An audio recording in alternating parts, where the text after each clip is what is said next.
नमस्कार, आप देख रहे हैं न्यूज़ वन इंडिया। मैं हूं आपके साथ पंकज यादव। शक्ति की आराधना के महापर्व शारदीय नवरात्रि का आज छठा दिन है। मां दुर्गा के कात्यायनी स्वरूप की पूजा हो रही है। मान्यता है कि आज के दिन जो भी भक्त सच्चे मन से देवी की आराधना करता है, उसकी माता रानी सभी मनोकामनाएं पूरी करती हैं। मां कात्यायनी सिंह पर यहाँ पर आरूढ़ हैं और हाथ में कमल का पुष्प और त्रिशूल धारण करती हैं। देवी के इस रूप की अगर बात करें तो विधि विधान से पूजा अर्चना करने से भक्तों को यहाँ पर सुफल की प्राप्ति होती है। और ऐसे में आज नवरात्रि का छठा दिन है और नवरात्रि के छठे दिन मां कात्यायनी की पूजा की जाती है। मंदिरों में सुबह से ही भक्तों का तांता लगा हुआ है और भक्त सुबह से ही माता के दर्शन करने के लिए यहाँ पर पहुंच रहे हैं और मंदिरों में सुबह से ही भक्तों की भीड़ नजर आ रही है। और 9 दिन माता के अलग अलग स्वरूपों की पूजा अर्चना की जाती है। और आज की अगर बात करें तो आज छठा दिन है मां कात्यायनी, जहां एक तरफ महिषासुर मर्दिनी के नाम से भी जाना जाता है माता को, और दूसरी तरफ भक्तों के लिए सुफल की प्राप्ति माता के दर्शन करने से, पूजा करने से होती है। तो ऐसे में माता यहाँ पर भक्तों की मुराद पूरी करती हैं और जो भी सच्चे मन से इस दौरान माता की आराधना करते हैं, उनकी सभी मनोकामनाएं माता पूरी करती हैं। तो आज माता के छठे स्वरूप की पूजा हो रही है और मां कात्यायनी की, और कहते हैं कि मां कात्यायनी का अगर आप ध्यान करते हैं तो उनकी कृपा आप पर बनी रहती है। नवरात्रि चल रहे, शारदीय नवरात्रि, और ऐसे में शारदीय नवरात्रि के मौके पर आपको बता दें कि मंदिरों में भी सुरक्षा व्यवस्था के पुख्ता इंतजाम किए गए हैं। और कात्यायनी माँ की अगर बात करें तो आज जो भक्त हैं वो कात्यायनी माँ की उपासना कर रहे हैं। तो सुबह से ही भक्त मंदिरों में पहुंच रहे हैं और पूजा अर्चना यहाँ पर कर रहे हैं। तो देखिए, माता की पूजा करने से सुफल की प्राप्ति होती है और माँ के अलग अलग स्वरूपों की शारदीय नवरात्रि में पूजा की जाती है। और यहाँ पर आदि शक्ति माँ भवानी के अलग अलग रूप जिनकी पूजा की जाती है। तो माँ का अद्भुत है चमत्कार और मंदिरों में रौनक नजर आ रही है।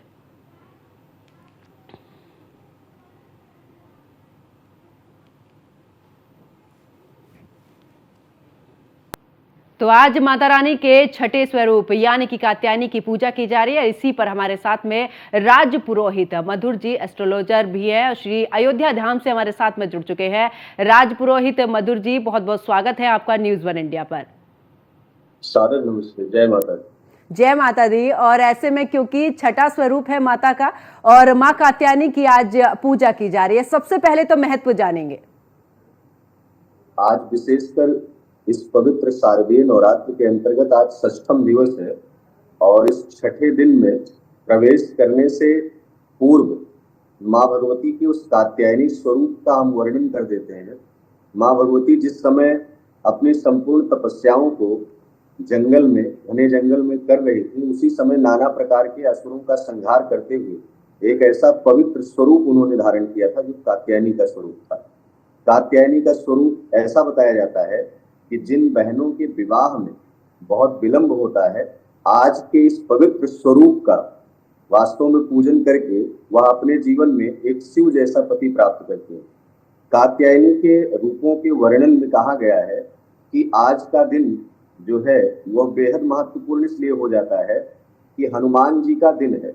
उनके रक्षक मंगलवार जो ऐसा पवित्र दिन भी आ रहा है, तो उनके गण जो होते हैं वो भैरव और हनुमान जी, तो उन दोनों में से आज एक पवित्र दिन भी है जो कि हनुमान जी से भी जुड़ा हुआ है। तो ऐसे में तमाम चीजें हैं जो कि माँ भगवती को प्रसन्न करने के लिए आज के दिन करनी भी चाहिए। साथ ही साथ कात्यायनी के इस पवित्र स्वरूप को किस विधि से हम प्रसन्न कर सकें, जिन बहनों को इसका लाभ मिले और उन माताओं को लाभ मिले जो जिनके जीवन में तमाम प्रकार के ऐसे जो मनुष्य हैं जो आसुरी प्रवृत्तियों से उनको आच्छादित करते रहते हैं, उन विकृतियों से किस प्रकार से निजात मिले।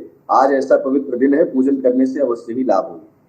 बिल्कुल। और मधुर जी, क्योंकि कहते हैं कि महिषासुर का वध करने वाली माता एक शुभ फल देती हैं अपने भक्तों को, और ऐसे में ये भी कहा जाता है कि अगर माता का ध्यान लगाया जाए तो माता अपने भक्तों पर हमेशा से ही कृपा बरसाए रखती हैं। तो मैं बिल्कुल जानना चाहूंगी और अपने दर्शकों को भी बताने की कोशिश हमारे चैनल के माध्यम से आप करें कि आखिरकार पूजा कैसे करें मां कात्यायनी की। सबसे पहले तो उनका ध्यान करें, स्तवन करें, उनकी आराधना करें। महिषासुर निर्नाशी भक्ता नाम सुख दे नमः, रूपम देहि जयम देहि, यशो देहि दिशो जहि। इस महामंत्र को भी आप पढ़ें, जो महिषासुर जैसे राक्षसों का विनाश करने वाली ऐसी भगवती, आपको बारंबार प्रणाम है। आप रूप को प्रदान करती हैं, आप गुण को प्रदान करती हैं, सौंदर्य को प्रदान करती हैं। आदि आदि संपूर्ण मानव जाति में जो भी फैली हुई मानसिकता, संकीर्ण मानसिकता है, उन सब का विनाश करके आप धर्म के रास्ते पर भक्तों को ले आती हैं। देवी प्रपन्नार्ति हरे प्रसीद, प्रसीद मातर जगतो खिलस्य, प्रसीद विश्वेश्वरी पाहि विश्वम, त्वमीश्वरी देवी चराचरस्य। इस पूरे चराचर जगत में आपका ही ईश्वर के रूप में, तीनों रूप में, दैहिक दैविक भौतिक तीनों प्रकार के तापों में भी, सतयुग त्रेता द्वापर और इस कलयुग में भी आपकी ही महिमा का यशोगान गुणगान किया जा रहा है। हे मां भगवती, इस कलिकाल के प्रत्यक्ष रूप में आकर के आप दर्शन दें और हमारी पूजा को सफल बनाएं। ऐसे सुंदर आप ध्यान करें। आज का जो बेहद महत्वपूर्ण पूजन है, पहली बात तो ये कि माता कात्यायनी के पूजन में आज के दिन आपको पीले आसन पर विराजमान होकर के पूजन करना चाहिए। आपको स्नान ध्यान आदि करते हुए पूरे घर को गंगा जल से पवित्र करना चाहिए। साथ ही साथ माता कात्यायनी के नाम से आज के दिन एक सरसों के तेल का दीपक अलग से स्थापित करें, जो केवल पूजन के समय तक ही रहे। उस सरसों के तेल के दीपक से क्या होगा, जिस प्रकार दीपक जलने पर अंधकार दूर होता है, ठीक उसी प्रकार से भगवती की आराधना के अंतर्गत सरसों के तेल का दीपक उन समस्त बाधाओं का शमन करेगा जो दूसरों के द्वारा उत्पन्न की जाती हैं।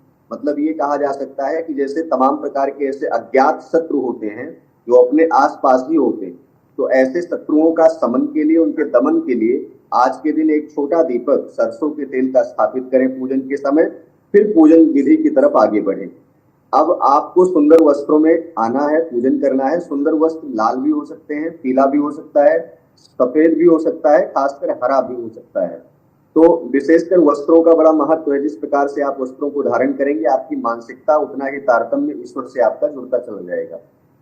धूप दीप नैवेद्य करने से पूर्व मां भगवती को स्नान कराएं। स्नान आज पंचामृत से अवश्य ही कराएं। आज के दिन शहद से मां भगवती को स्नान कराया जाएगा तो यकीनन उस व्यक्ति के अंदर जो बहुत सारी कड़वाहट रहती है, जो व्यक्ति अपने जीवन में शांतिपूर्ण जीवन नहीं जी पा रहे हैं या तमाम अवसादों से घिरे हुए हैं, शत्रुओं से घिरे हुए हैं, उनका जीवन एक शांतिपूर्ण स्थिति में चला जाता है। इसलिए आज के दिन मां भगवती के बृहद स्वरूप कात्यायनी स्वरूप को शहद से स्नान कराने पर वास्तविक फल प्राप्त होता है। अब शुद्ध जल से स्नान कराने के बाद आपको वस्त्र चढ़ाना है।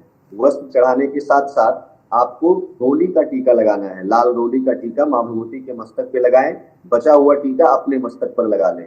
साथ ही साथ आज के दिन अगर लाल गुड़हल के फूल की माला, उसे अड़हुल फूल भी बोला जाता है, गुड़हल के फूल की माला को अगर आज के दिन मां भगवती को सफेद धागे में पिरो करके पहनाया जाए तो आज का दिन सर्वोत्तम माना जाता है। यानी कि आज पूरा दिन आप जो भी कार्य करेंगे वह कार्य अवश्य ही सिद्ध होगा। साथ ही साथ माता कात्यायनी को आज के दिन दूर्वा अवश्य ही समर्पित करनी है।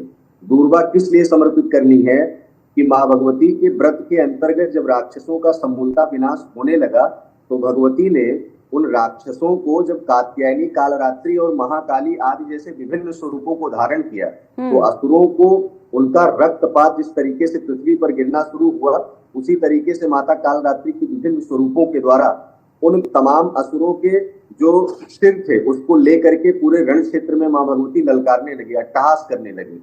तो इसलिए आज के दिन वंश की वृद्धि के लिए, अपनी वंशावली की वृद्धि के लिए कि हमारे कुल में कोई ऐसी कन्या का जन्म हो जो हमारे कुल की वंश की परंपरा को आगे बढ़ाने का काम करे, यश और कीर्ति को स्थापित करे, तो दूर्वा अवश्य ही आज के दिन चढ़ाएं। जो माताएं अपने पति की लंबी आयु के लिए, उनके स्वास्थ्य के लिए व्रत रख रही हैं या स्वयं के लिए रख रही हैं, आज के दिन सिंदूर अवश्य आपको चढ़ाना है।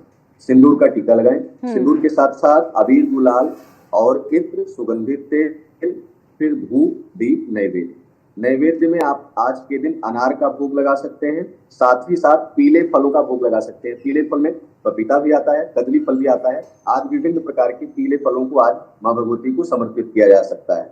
दूसरा जो सबसे महत्वपूर्ण विषय है, आज के दिन जो बहनों का विवाह नहीं हो रहा है, बहुत लंबे समय से टल रहा है किसी कारणवश, तो एक महामंत्र है, कात्यायनी महामाये महायोगिन्य धीश्वरी नंद गोप सुतम देवी पतिम में कुरुते नमः। नंद गोप अर्थात भगवान कृष्ण जैसा पति हमारे जीवन में ले आइए। कात्यायनी की उपासना साक्षात रुक्मिणी ने की थी, कात्यायनी की उपासना सीता ने की थी, कात्यायनी की ही उपासना पार्वती का एक सुंदर सा स्वरूप जो शिव की प्राप्ति के लिए कर रहा था, और उन्हीं पार्वती के उस विभिन्न स्वरूपों में राक्षसों का दमन करने के लिए ही यह कात्यायनी का स्वरूप धारण किया गया। लेकिन माँ भगवती पार्वती के द्वारा अनवरत तपस्या जारी रही। तो ऐसे में कात्यायनी स्वरूप का आज जब पूजन कर रहे हूं, उन बहनों को पान के पत्ते पर लाल पेन से और इसी मंत्र को आपको लिखना है, कात्यायनी महामाये महायोगिनी धीश्वरी नंद गोप सुतम देवी पतिम में कुरुते नमः। आप कृष्ण के समान हमारे जीवन में किसी ऐसे व्यक्ति को ले आइए जिसके व्यक्तित्व से हमारा भी जीवन निखर जाए और हमारे जाने से उस वंश की परंपरा अपने आप में चमक उठे। यही पूजन का सामान्य क्रम है जिसको करके मनुष्य अपने संपूर्ण पूजन पाठ के फल को प्राप्त कर सकता है। आज के दिन बहनों को शिवालय में जाकर के माँ भगवती मंदिर के सामने जाकर के पान के पत्ते पर 2 छोटी छोटी टिकिया कपूर रख करके और 2 फूल लौंग रख करके वहां जलाना चाहिए और निवेदन करना चाहिए कि हमारे जीवन में आने वाली वैवाहिक जीवन में आने वाली दुर्गतियों का माँ भगवती समन करो। जिस प्रकार से आपने तीनों लोकों की रक्षा की, देवताओं की रक्षा की, वैसे आज मैं आपके सामने करबद्ध प्रार्थना करती हूँ कि मेरे जीवन में आने वाला व्यक्ति वो मानसिक रूप से शारीरिक रूप से स्वस्थ हो और वो हमारा भी सम्मान करे, पूरे संपूर्ण जगत में स्त्री और नारियों का सम्मान अवश्य ही करे। तो ऐसी विचारधारा को लेकर के आज के दिन पूजन किया जा सकता है। जी बिल्कुल। और मधुर जी, क्योंकि अब आदि शक्ति के दिन चल रहे हैं, अलग अलग महत्व है, और इन 9 दिन में क्योंकि कहीं पर भी देखा है कि कई जगह ऐसा भी होता है कि कन्या पूजन अष्टमी के दिन नहीं, षष्ठी से भी शुरू कर दिया जाता है, यानी कि छठे व्रत से भी शुरू कर दिया जाता है कन्या पूजन, और जिसकी जैसी इच्छा होती है उस हिसाब से, जितनी कैपेसिटी होती है उस हिसाब से कन्याओं को भोजन कराया जाता है। तो क्या जो सप्तमी से शुरू होता है, क्या आज के दिन से भी कन्या पूजन शुरू होता है क्या? विशेषता कन्या पूजन अष्टमी के दिन करना चाहिए। बाल भोग जो लगता है, क्योंकि माता के 8 स्वरूप से पहले जो स्वरूप है वो संपूर्ण व्रत में हम फलाहार करते हुए और माँ भगवती को पूजन करें, तत्पश्चात कन्या को केवल फल प्रदान करें। लेकिन अष्टमी एक ऐसी पवित्र तिथि है, अष्टमी और नवमी, जो कि एक ही दिन पड़ रही है, एक ही दिन में है दोनों, 11 तारीख को। तो ऐसी परिस्थिति में आप कन्या पूजन उस दिन करेंगे तो अच्छा रहेगा। बाकी कन्याओं का पूजन आप कभी भी कर सकते हैं। नवरात्रि के 9 दिन जो व्यक्ति कन्याओं का पद प्रक्षालन करके चरणोदक का पान करता है, साथ ही उनके मस्तक पर सुंदर लाल रोली का तिलक लगाता है, यकीनन उस बच्ची के चेहरे पर जो ललाट पर चमक होती है, आभा होती है, ठीक वैसी ही आभा उस व्यक्ति के जीवन में उतर करके आती है और उसके संपूर्ण कष्टों का निवारण करती है। इसलिए कन्या पूजन जो है करना आवश्यक भी है, प्रतिदिन कर सकते हैं, लेकिन वस्तुतः शास्त्रोक्त मत जो कहता है वो अष्टमी और नवमी को कहता है, आप उस दिन करें ज्यादा अच्छा होगा। बिल्कुल। और मैं बिल्कुल जानना चाहूंगी मधुर जी, क्योंकि कन्या पूजन का भी क्या महत्व होता है, क्योंकि बहुत सारी जगह पर ऐसा भी होता है कि जहां पर नहीं तो उन्हें भोजन जो है जो निकाला जाता है वो गाय को दे दिया जाता है। तो क्या ऐसे में अगर बात करें कन्या पूजन की तो इसका महत्व भी जरूर समझाइए। जब समुद्र मंथन हो रहा था तो उस समय 14 रत्नों में साक्षात लक्ष्मी भी निकली थी और उसी में गौ माता भी निकली थी। तो ऐसी परिस्थिति है कि अगर कन्या लक्ष्मी के रूप में हम लक्ष्मी प्राप्ति के लिए भी पूजन करते हैं और बहन बेटियों की सुरक्षा के लिए पूजन करते हैं कि समाज में जो अपराध फैल रहे हैं, अराजकताएं फैल रही हैं, इससे मानव जीवन में सभ्यता में संदेश जाए। दूसरा ये कि भगवती के जो बाल विग्रह हैं, बाल स्वरूप हैं, जिसमें माता ने ब्रह्मचारिणी का रूप धारण किया और तपस्या के लिए आगे बढ़ी, वह स्वरूप 12 वर्ष से कम की आयु की कन्याओं में देखा जाता है। इसीलिए कहा गया है कि उन कन्याओं का निर्मल मन, कहा गया है रामचरितमानस में, निर्मल मन जुन सो मोहि पावा मोहि कपट छल छिद्र न भावा। अर्थात ईश्वर कहते हैं कि मुझे किसी भी प्रकार का कपटी मनुष्य नहीं पसंद है जिसके अंदर काम, क्रोध, मद, लोभ, ईर्ष्या, अहंकार आदि तमाम प्रकार की दुर्वृत्तियां भरी। तो कन्या पूजन में, बाल रूप पूजन में 12 वर्ष से कम आयु की कन्याओं का इसीलिए पूजन किया जाता है, जिससे कन्या के पूजन से संपूर्ण फल की प्राप्ति हो, आशीर्वाद प्राप्त हो। दूसरा, जो गायों को भोजन करा देते हैं, गाय में 33 कोटि देवी देवताओं का निवास होता है। पंचगव्य का पान करके ही मनुष्य अपने अंतरात्मा को शुद्ध करके ही वह यज्ञ करता है, इसलिए गाय का पूजन तो अति आवश्यक है। और आपको 365 दिन यह ध्यान रखना होगा कि गऊ हमारी राष्ट्र माता है, गऊ हमारी जन्मदात्री है, गऊ उन 14 रत्नों में एक है। गाय के गोबर में साक्षात लक्ष्मी का वास, उनसे गौरी बना करके उनका पूजन किया जाता है। गौमूत्र का पान करने से आत्मा में आने वाली तमाम दुर्वृत्तियों का शमन होता है, इसलिए गाय को तो जितना आप प्रणाम करेंगे, जितना ज्यादा उन्हें प्रणाम निवेदित करेंगे, बढ़ चढ़ के करेंगे, उतना समाज के लिए, सनातन के लिए, संपूर्ण सभ्यता के लिए, संस्कृति के लिए बेहद आवश्यक। बिल्कुल। और मधुर जी, ये जो 9 स्वरूप हैं, ये जो 9 दिन पूजा होती है माता की, ऐसे में देखा जाता है कि माता के अलग अलग रूप को, यानी कि हमने उनका स्वभाव बिल्कुल निर्मल भी देखा है। और यहाँ पर क्योंकि आज माँ कात्यायनी का दिन है, तो ऐसे में महिषासुर का वध करना और तमाम राक्षसों का वध करना, यानी कि 9 रूपों में अलग अलग रूप माता के नजर आते हैं। आज के दिन जब माँ भगवती के द्वारा महिषासुर आदि जैसे राक्षसों का तमाम प्रकार से समूलता विनाश कर दिया गया, तो उस समय देवता माँ भगवती के उस कात्यायनी स्वरूप का सुंदर सा ऐसी विवेचना करने लगे, ऐसा गान करने लगे, सुंदर स्वरों में उनका एक मतलब अलग से ध्यान और स्तुति करने लगे। वह ध्यान और स्तुति आज के दिन सामान्य मनुष्य या स्त्री पुरुष में जो भी है, बहनें भी हैं, अगर शिक्षा के लिए विद्यार्थी विद्या के लिए पढ़ रहा है, धनार्थी धन के लिए, मोक्षार्थी मोक्ष के लिए, और पुत्रार्थी पुत्र की कामना के लिए, पुत्री की कामना के लिए, तो अवश्य ही आज के दिन सिद्ध होती है। ऐसे माँ भगवती के स्वरूप को प्रसन्न करने के लिए आज के दिन महिषासुर मर्दिनी स्तोत्र है, उसे आप पाठ करेंगे तो अवश्य ही आपकी मनोकामना सिद्ध होगी। उसका प्रथम श्लोक यह है, ऐगिरि नंदिनी नंदित मेदिनी विश्व विनोदिनी नंदिनुते गिरिवर विंध्य शिरोधि निवासिनी विष्णु विलासिनी जिष्णुनुते। अर्थात भगवती के इस सुंदर स्वरूप को जो राजा हिमांचल की पुत्री से निकल करके साक्षात शिव से पाणी ग्रहण जब उनका संपन्न होता है, तो वही महागौरी कहलाती हैं, वही सिद्धिदात्री कहलाती हैं। ऐसे पवित्र स्वरूप जो छठा स्वरूप है, वह यहीं पर यह संदेश देता है कि संपूर्ण तपस्या को करने के बाद समाज में फैली हुई संपूर्ण अराजकता को भी माने, विभिन्न रूपों को धारण करते हुए उन सब का समन किया, देवताओं को प्रसन्न किया और उन्हें स्वतंत्र किया। महिषासुर जैसे निशाचरों का उस समय पृथ्वी पर बहुत बड़ा बोलबाला था, और ऐसे दुष्टों का संहार करने के लिए माँ भगवती ने विभिन्न रूपों को धारण किया। उन्हीं में से कात्यायनी एक ऐसा स्वरूप है जिसका पूजन, जिसका यज्ञ करके आज के दिन मनुष्य अपने जीवन में भी उन तमाम अपराधों से मुक्ति पा सकता है। जी, चलिए, बहुत बहुत शुक्रिया राजपुरोहित मधुर जी हमारे साथ जुड़ने के लिए। और आपने इतने अच्छे तरीके से महत्व बताया कि नवरात्रों में आखिरकार अलग अलग देवी का क्या कुछ महत्व रहता है, किस तरीके से। और आज क्योंकि छठा व्रत है और माँ कात्यायनी के बारे में भी आपने बड़ी ही सरलता से पूजा पाठ कैसे करना है, माता का महत्व क्या है, स्वरूप का सब कुछ बताया। तो देखिए, आज माता के छठे स्वरूप की पूजा हो रही है। मंदिरों में सुबह से ही भक्त पहुंच रहे हैं और कहा जाता है कि अगर माँ कात्यायनी की आप सच्चे मन से आराधना करते हैं तो माँ आपकी सभी इच्छाएं पूरी करती हैं। इसी के साथ जिनका विवाह नहीं हो पा रहा है, उनके लिए भी आज का व्रत बहुत ही फलदायी है, उन्हें मन वांछित वर मिलता है। और ऐसे में आपको ये भी बता दें कि